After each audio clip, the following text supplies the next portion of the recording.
Yo creo que aquí voy a hacer mi casa.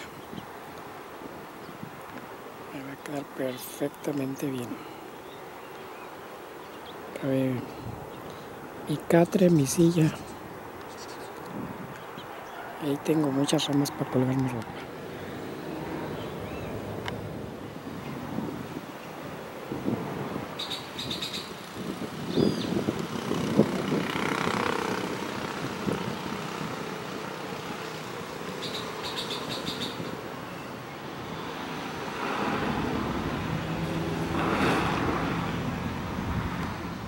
Aquí vamos a entrar a la casa. Aún no está amueblada, pero a poco se va a ir amueblando.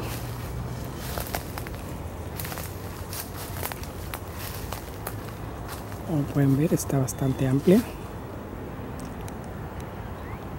y hay mucho espacio para acomodar todo lo que tengo.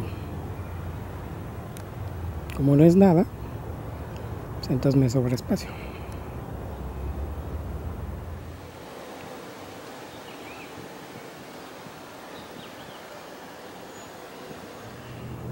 Saliendo de la casa, saliendo.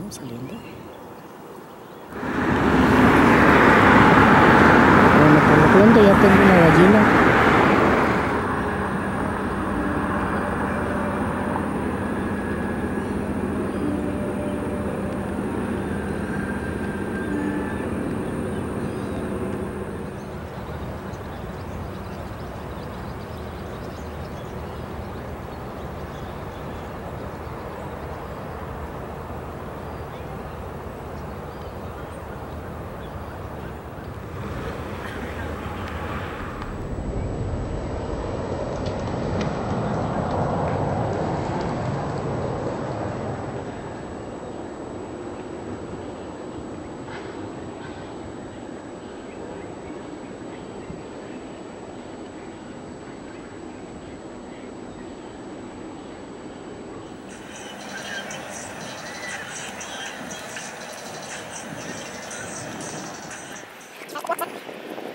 No podemos ir.